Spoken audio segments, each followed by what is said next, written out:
Assalamualaikum warahmatullahi wabarakatuh.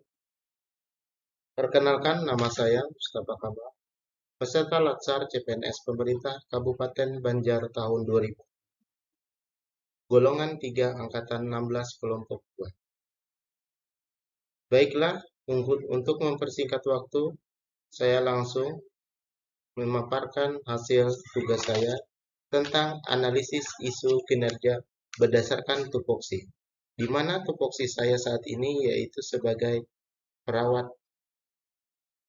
ahli pertama.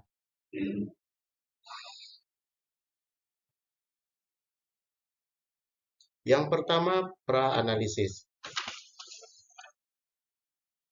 Dalam pra-analisis, ada beberapa teknik yang digunakan. Yang pertama menggunakan teknik tepisan isu, yaitu menggunakan teknik APKL. Yang kedua tentang teknik USG. Yang ketiga tentang fishbone atau biasa kita sebut dengan diagram tulang ikan. Dan yang keempat menggunakan teknik SWOT. Adapun isu kontemporer yang ditemukan saya ketika saya masih bekerja di tempat saya, yaitu yang pertama, belum optimalnya pelayanan rawat inap tentang discharge planning di ruang rawat inap. Yang kedua, masih kurangnya prasarana untuk tenaga kesehatan melaksanakan pelayanan kesehatan. Yang ketiga, sulitnya membatasi pengunjung pasien selama dirawat. Teknik yang pertama menggunakan teknik tepisan isu menggunakan analisa APKL. Analisa APKL yaitu singkatan dari aktual problematika kekalayakan dan kelayakan. Adapun isu yang diangkat yaitu belum optimalnya pelayanan rawat inap tentang discharge planning di ruang rawat inap. Yang kedua, masih kurangnya prasarana untuk tenaga kesehatan melaksanakan pelayanan kesehatan. Yang ketiga, sulitnya membatasi pengunjung pasien selama dirawat. Adapun jumlah skor dapat kita lihat yang paling tinggi yaitu belum optimalnya pelayanan rawat inap tentang discharge planning di ruang rawat inap. Yang kedua, sulitnya membatasi pengunjung pasien selama dirawat. Dan yang ketiga, masih kurangnya prasarana untuk tenaga kesehatan melaksanakan kesehatan.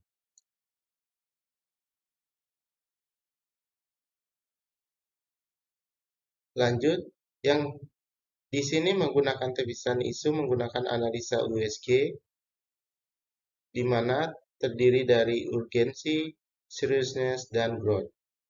Di mana ada 3 indikator isu. Yang pertama, belum optimalnya pelayanan rawat inap tentang discharge planning, masih kurangnya prasarana untuk tenaga kesehatan, dan sulitnya membatasi pengunjung pasien selama dirawat. Jumlahnya ada 13 untuk belum optimalnya pelayanan rawat inap, sulitnya membatasi pengunjung pasien selama dirawat yaitu ada 11, dan 9 jumlahnya untuk kurangnya prasarana untuk tenaga kesehatan.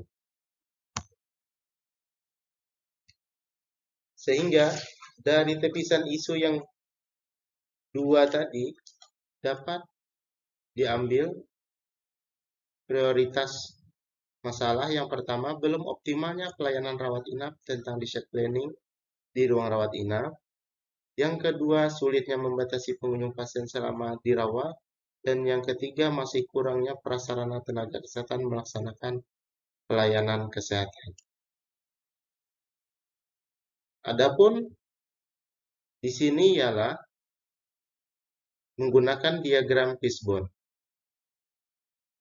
yang terdiri dari manusia, material, lingkungan, dan metode. Untuk manusia, belum optimalnya pelayanan rawat inap tentang discharge planning di ruang rawat inap. Yang pertama, dari manusianya kurangnya pengetahuan dan kurangnya pengawasan, bisa dari pimpinan maupun dari kepala ruangan. Untuk materialnya, kenapa pelayanan rawat inap belum optimal, yaitu tidak adanya standar operasional prosedur dan tidak adanya form discharge planning. Untuk metodenya, kurangnya informasi dan kurangnya pelatihan. Dan di lingkungan, kurangnya kesadaran petugas akan pentingnya discharge planning.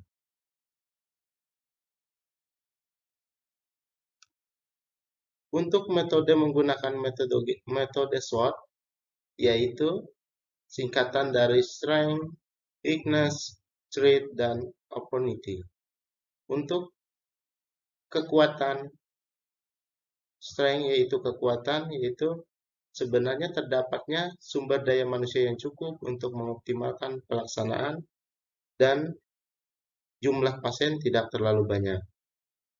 Untuk kelemahannya, biaya percetakan bertambah dan tidak adanya anggaran. Dan untuk ancaman dari anggaran percetakan bertambah dan menambah beban pekerjaan. Dan yang keempat yaitu opportunity atau untuk peluang pasien dan keluarga mendapatkan informasi yang akurat dan menggunakan bahan bekas. Adapun alternatif penyelesaian isu di atas, yaitu belum optimalnya pelayanan rawat inap discharge planning di ruang rawat inap. Adapun tahap alternatifnya yaitu membuat SOP, kemudian membuat form discharge planning, sehingga hasil yang diharapkan semua perawat mendapatkan sosialisasi tentang pentingnya discharge planning, dan pasien dan keluarga juga mendapatkan manfaat tentang discharge planning. Adapun para pihak yang terkait bisa kepala puskesmas, kepala ruangan, maupun perawat yang ada di ruangan. Dari isu kontemporer di atas, dapat disimpulkan bahwa tidak adanya SOP dan form discharge planning di ruang rawat inap dapat diselesaikan dengan cara pembuatan SOP dan form. Terima kasih. Wabillahi taufiq wal hidayah. Wassalamualaikum warahmatullahi wabarakatuh.